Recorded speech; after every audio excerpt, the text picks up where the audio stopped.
I believe the word you're looking for is...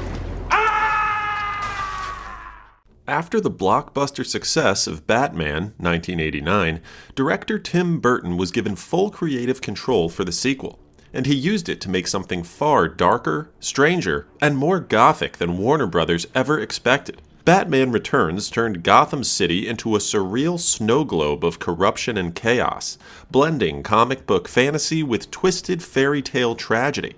Released in 1992, the film starred Michael Keaton, Michelle Pfeiffer, Danny DeVito, and Christopher Walken, and became both a box office hit and a corporate headache. Critics praised its artistry, parents complained about its tone, and McDonald's pulled its Happy Meal toys in protest.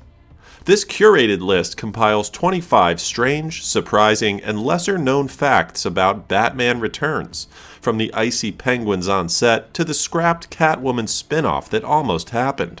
Your Beauty and the Beast in one luscious Christmas gift pack. Fact 1. Gotham City was built on wheels. The elaborate Gotham sets for Batman Returns were so massive they took up half the Warner Brothers studio lot. To make filming easier, production designer Bo Welt built much of the city on mobile platforms, allowing entire streets to be physically rolled into new configurations. This innovation gave Gotham its eerie, claustrophobic feel, a dark labyrinth that could literally move overnight. Fact 2. Real penguins were used, and lived like movie stars. Yes, those penguins were real. The production used a mix of real penguins, animatronics, and stunt performers in suits, with the real ones flown in from a wildlife center in England. The soundstage was kept refrigerated to 40 degrees Fahrenheit for their comfort, and each penguin had its own dressing room, handler, and even a small swimming pool.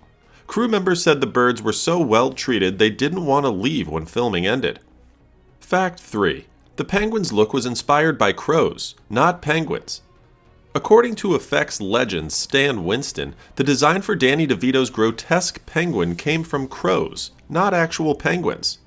Winston said Burton wanted something black, shiny, and carrion-like, a reflection of decay and deformity. The blue-black grease paint around DeVito's eyes and the dark bile dripping from his mouth added to the unsettling, bird-like menace Burton envisioned. I haven't been fed all day. Eat floor. Fact 4. Annette Bening was the original Catwoman. Before Michelle Pfeiffer stepped into the black latex catsuit, Annette Bening was cast as Selina Kyle. She even began costuming prep, but dropped out after becoming pregnant. Pfeiffer was hired just weeks before filming and trained in whip cracking, martial arts, and feline movement. Her performance became so iconic that even Burton admitted she transformed the character into something mythic. Fact 5. The final scene with Catwoman was added at the last minute. That famous ending, where Catwoman's silhouette appears against the Gotham skyline, wasn't in the original cut. The film initially ended with Bruce Wayne finding only her empty costume. Warner Brothers asked Burton to add one last shot confirming Selina's survival, setting up a potential sequel. The 2-second moment cost $250,000 to film and was completed just 2 weeks before release. Burton's Gotham may have looked like a snow-covered nightmare, but behind the scenes it was even stranger, filled with rewrites, deleted characters, and performances that blurred the line between acting and obsession. Fact 6. The original script was about treasure hunters beneath Gotham. Before Batman Returns became Tim Burton's gothic fairy tale, it was nearly a pulp-style adventure. In Sam Hamm's original script, the Penguin and Catwoman teamed up to hunt for a hidden treasure buried beneath Gotham, loot stolen over a century earlier by 5 powerful men who founded the city's elite families. The treasure's location was encoded in 5 raven-shaped statues owned by their descendants, one of whom was Bruce Wayne. The final showdown would have taken place beneath the Batcave, where the treasure was hidden in its grotto. When Tim Burton returned to direct, he found the concept too light and comic book goofy for the tone he envisioned. He hired Daniel Waters, Heathers, to rewrite the film into a more psychological story about identity, alienation, and revenge. Waters reimagined the Penguin as a deformed outcast running for mayor and plotting the murder of Gotham's firstborn children, and Catwoman as a woman reborn from trauma, seeking vengeance against her corrupt boss. Hamm's treasure hunt was scrapped entirely, though early concept art and production notes still show Penguin's gang tunneling under Gotham, eerie remnants of a version that never saw the light. Fact 7. Two-Face was originally supposed to appear. Before Christopher Walken was cast as the corrupt businessman Max Schreck, that role was originally written for Harvey Dent, setting up his transformation into Two-Face for a sequel. Billy D. Williams, who played Dent in the 1989 Batman, was even contracted to return. Burton changed direction mid-development, deciding Two-Face deserved his own film. Walken's Max Schreck replaced him, and Dent's storyline was shelved until Batman Forever in 1995. Fact 8. The Penguin's run for mayor came from the 1960s TV show. The plot of the Penguin running for mayor wasn't new. It was borrowed directly from a 1966 episode of the classic Batman TV series. Burton and Waters saw it as a way to satirize politics, turning the grotesque villain into a public celebrity. In a clever nod, the movie even mirrors the original episode's imagery: campaign posters, cheering crowds, and a literal penguin parade. Fact 9. Danny DeVito stayed in character and freaked people out. Danny DeVito took method acting to chilling levels. Crew members said he stayed in character between takes, grunting, snarling, and muttering to himself in Penguin's guttural voice. He spent 4 hours a day in makeup, and the black bile dripping from his mouth was made from a safe edible gel, but it still horrified everyone on set. Director Tim Burton later said, "There were moments I forgot it was Danny." Fact 10. Real penguins were used, but their comfort came first. To bring the Penguin's army to life, Batman Returns used a combination of live penguins, animatronics, and actors in suits. The real birds, primarily black-footed and king penguins, were handled under strict supervision from animal welfare organizations, with the soundstage chilled to low, comfortable temperatures. The crew provided cold air systems, private enclosures, and plenty of fish to keep the penguins healthy throughout production. The illusion of an entire army came from Stan Winston Studios' 30 animatronic puppets, mixed with wide shots of the live birds. For closer scenes, actors in Emperor Penguin suits filled out the ranks. Despite rumors, there's no verified evidence that the Penguins loved filming or followed Danny DeVito around, though the actor did later joke that they respected his leadership. While PETA protested the use of exotic animals, no incidents of mistreatment were reported, and the American Humane Association officially certified the set. Burton's careful blend of real creatures and practical effects helped make one of the eeriest, most tactile moments in any superhero film. Fact 11. Michelle Pfeiffer trained for months to master the whip. Michelle Pfeiffer's transformation into Catwoman went far beyond the costume. She trained for 3 months with Hollywood whip master Anthony DeLongis, who also trained Harrison Ford for Indiana Jones. Pfeiffer practiced for hours a day until she could precisely strike targets on command, including the scene where she decapitates mannequin heads in one fluid motion. The stunt was done in a single take, no camera tricks required. Her physical control and feline grace weren't just performance, they were the result of discipline and bruises. Behind the scenes, Pfeiffer described the latex costume as both empowering and torturous. It was vacuum sealed onto her body, making breathing difficult and filming nearly impossible for long periods. Crew members had to puncture tiny holes near her nose between takes so she wouldn't faint.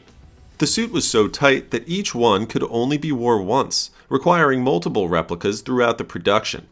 Despite the discomfort, Pfeiffer's performance became one of cinema's definitive portrayals of power and sensuality, part femme fatale, part tragic anti-hero. Fact 12. The McDonald's backlash nearly ended Burton's Batman era. Batman Returns was a financial hit, but its dark tone caused a corporate nightmare. Warner Brothers had partnered with McDonald's for a major Happy Meal campaign, but parents were furious when the film turned out to be a violent, sexually charged gothic horror. Danny DeVito's grotesque penguin, dripping bile and leering at Catwoman, horrified kids and baffled executives. McDonald's quickly pulled its toy line, releasing a statement that the film's content is not suitable for children. The controversy rattled Warner Brothers, who had expected another family-friendly blockbuster like Batman 1989. Burton's artistic freedom was suddenly seen as a liability. Studio insiders later revealed that this reaction directly led to hiring Joel Schumacher for Batman Forever, 1995, shifting the franchise toward a brighter, toy-friendly direction. Burton called it the McDonald's moment, the exact point where the business side of Hollywood replaced the artistic side. Fact 13. David Bowie was almost cast as Max Schreck. Before Christopher Walken took the role of Gotham's sinister industrialist Max Schreck, the part was offered to David Bowie. Burton was a longtime admirer of Bowie's theatricality and wanted him to bring a surreal, magnetic presence to the film's human villain. However, Bowie turned it down to star in Twin Peaks: Fire Walk with Me. Walken was cast shortly afterward, bringing his trademark blend of menace and dark humor to the role. Burton described Schreck as the devil in a business suit, the real monster hiding behind human privilege. Walken played him as an amoral manipulator who hides behind charm and money, a perfect counterpoint to the deformed penguin. The name Max Schreck itself was a tribute to the German actor who played Count Orlok in Nosferatu, 1922, one of Burton's favorite films. Fact 14. Paul Rubens and Diane Salinger reunited as the Penguin's parents. The haunting prologue showing the baby penguin's abandonment was both grotesque and heartbreaking. The actors playing his parents were Paul Rubens and Diane Salinger, who had previously starred together in Burton's first feature film, Pee-wee's Big Adventure, 1985. Their reunion was an intentional nod from Burton, a blend of his playful past and his darker new tone. Rubens' chillingly silent role was later reprised on the TV series Gotham, where he once again played the Penguin's father 3 decades later. The sequence set the tone for the entire film. Burton said he wanted audiences to feel sympathy before fear, to see the Penguin as a product of rejection, not just a villain. Filmed inside a massive practical sewer set filled with freezing water, the scene required multiple penguins and animatronic stand-ins. Crew members later said the blend of beauty and horror in that opening defined the whole movie. It's a fairy tale, if fairy tales were told by Frankenstein. Fact 15. Catwoman's 9 lives were hidden in the film's symbolism, not the script. Tim Burton never needed to say it outright. Catwoman's 9 lives are written in the rhythm of Batman Returns itself. From her rebirth after the fall to her repeated near-deaths, Selina Kyle becomes a supernatural figure who simply refuses to die. Every encounter, the electrocution, the gunshots, the final kiss with Max Schreck, plays like she's burning through another life. It's never literal, but the imagery is unmistakable. While the quote, "she's not human anymore, she's vengeance with 9 lives," captures the spirit of Burton's interpretation, there's no record of him saying it directly. Still, the theme was confirmed by those involved in the production, who described Selina as mythic and beyond mortal. Danny Elfman's score echoes this evolution. Her musical motif grows more erratic and wild with each resurrection. Michelle Pfeiffer, who performed most of her own stunts, added to the illusion through fluid, feline movements and whip choreography she trained months to master. Burton's Catwoman isn't just a villain, she's a gothic phoenix, reborn from trauma again and again, until she finally transcends death itself. Fact 16. Tim Burton nearly made a Catwoman spin-off. After Batman Returns premiered, Warner Brothers immediately wanted a Catwoman spin-off starring Michelle Pfeiffer. Burton loved the idea and signed on to direct, with screenwriter Daniel Waters returning to develop the script. His early drafts placed Selina Kyle in Gotham's twisted version of Las Vegas, battling a new set of corrupt villains while trying to escape her past. Pfeiffer was excited to return, saying she felt the character had unfinished business. However, the project languished for years in development hell. Warner Brothers grew nervous about Burton's darker tone after the Batman Returns backlash, and by the late 90s, the idea was shelved completely. The concept was later revived, without Burton or Pfeiffer, as the 2004 Catwoman movie starring Halle Berry, which bore no resemblance to the original plan. Pfeiffer later said she would have loved to revisit the role under Burton's direction, calling it the one character I'd put that suit back on for. Fact 17. The Penguin's look drew from German Expressionism, not Edward Scissorhands.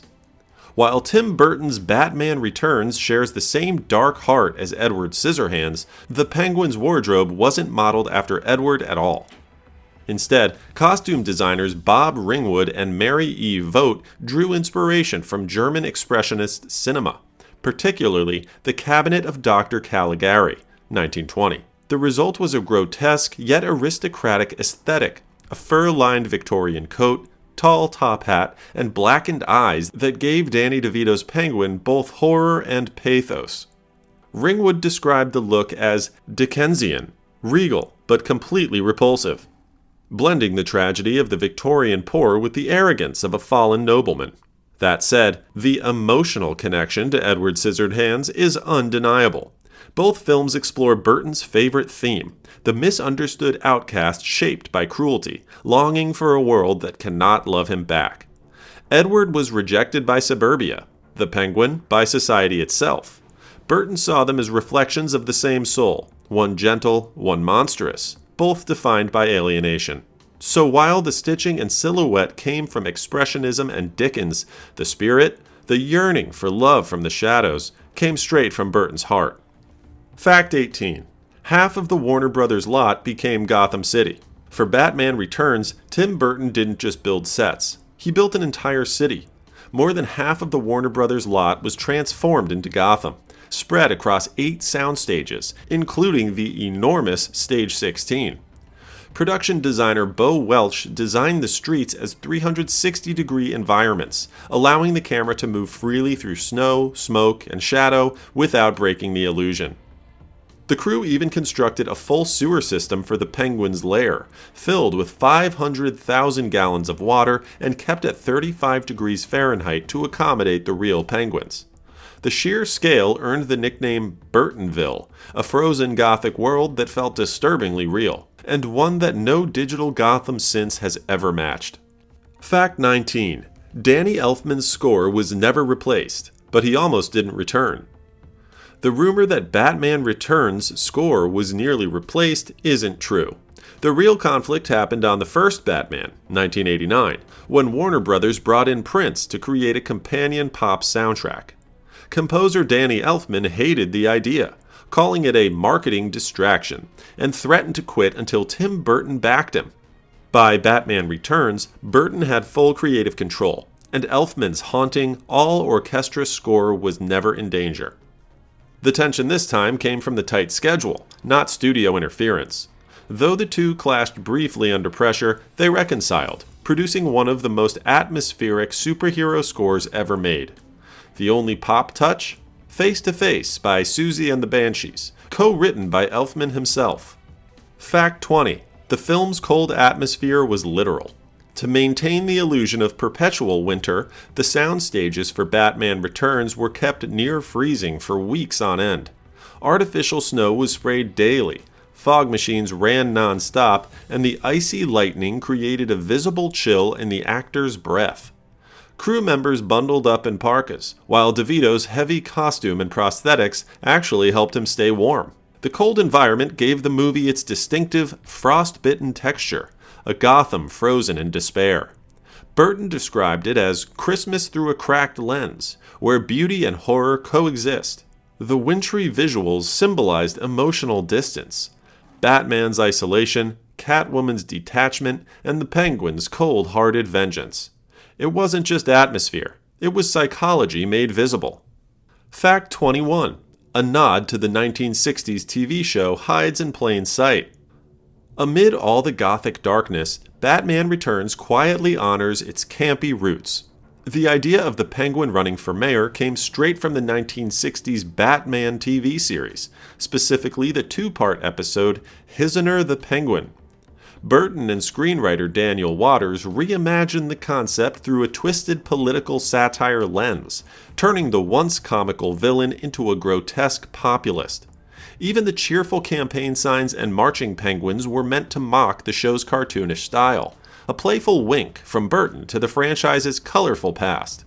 The political plotline also reflected early 90s America, where image often triumphed over integrity. Waters said, "We wanted to show that the most monstrous person in the city could still win an election if he smiled for the cameras." The result was both absurd and prophetic, a villain adored by the masses while hiding corruption beneath a grin. Fact 22.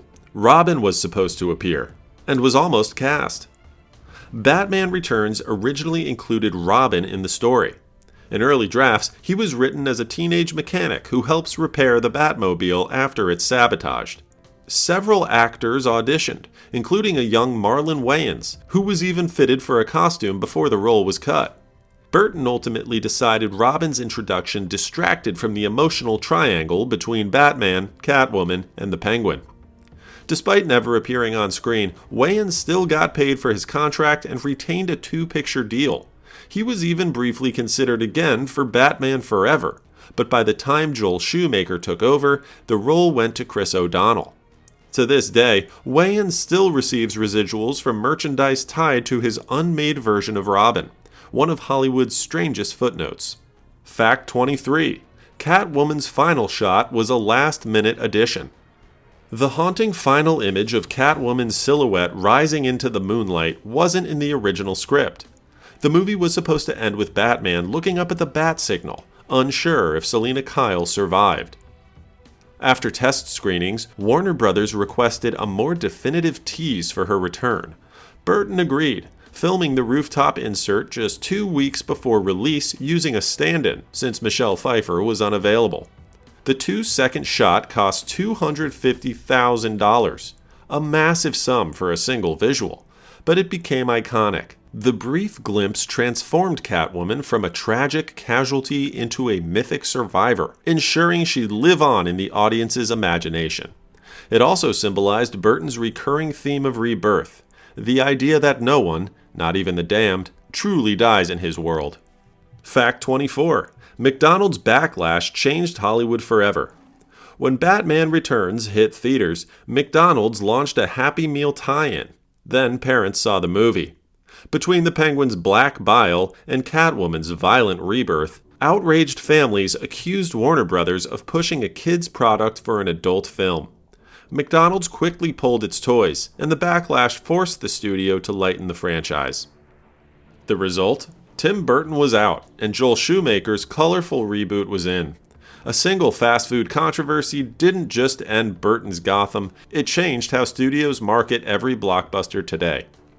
Fact 25. Michael Keaton walked away from $15 million and Batman Forever.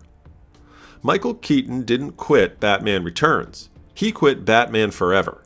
Warner Brothers offered him $15 million to return, but after Tim Burton was replaced by Joel Schumacher, Keaton refused. He hated the new, cartoonish tone and bluntly said the script sucked.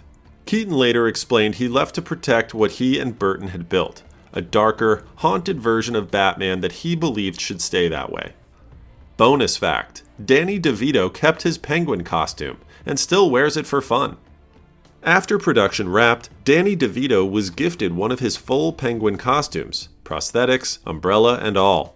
He's worn it several times at Halloween events and fan conventions, joking that it's still a perfect fit. In interviews, DeVito said playing the Penguin was the most liberating role of his career because it allowed him to be ugly, disgusting, and absolutely alive. His love for the role mirrors Burton's own. Both found beauty in the bizarre. Batman Returns wasn't just a superhero film. It was Tim Burton's gothic opera. Every frame was dripping with symbolism. Christmas lights against corruption, beauty crawling from decay, and broken souls finding freedom in madness.